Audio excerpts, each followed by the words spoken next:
Mummy जी, पड़ोस में ना देवरानी जेठानी में लड़ाई हो रही है।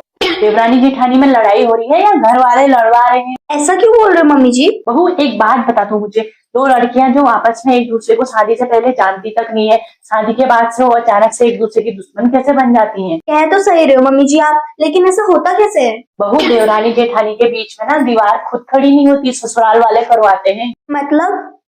बहू जब ससुराल वाले ना एक बहू को ज्यादा अहमियत देते हैं और एक को कम, और एक की तारीफ करते हैं और एक में कमियां निकालते हैं, तो दोनों बहुओं में आपस में ना भेदभाव की भावना खुद ब खुद पैदा हो जाती है। अच्छा। तब बहुएं समझती हैं कि उनकी कीमत घर में बराबर नहीं है। याद रखना बहू, घर तब नहीं टूटता है जब दो बहुओं की सोच अलग अलग होती है। घर तब टूटता है जब बड़ों का न्याय अलग अलग होता है। रानी जेठानी की लड़ने की वजह ना उनका रिश्ता नहीं होता है, बल्कि बड़ों का पक्षपात होता है। और जिस घर में सम्मान बराबर नहीं मिलता, उस घर में प्यार नहीं होता है। अच्छा। बेटा, जिस घर में पक्षपात होता है ना, उस घर में रिश्ते कभी जुड़ते नहीं है, टूट जाते हैं। ये तो बिल्कुल सही कहा मम्मी जी आपने। बेटा, फिर तो घर में लड़ाइयां ही होती हैं, जैसे पड़ोस में हो रही है।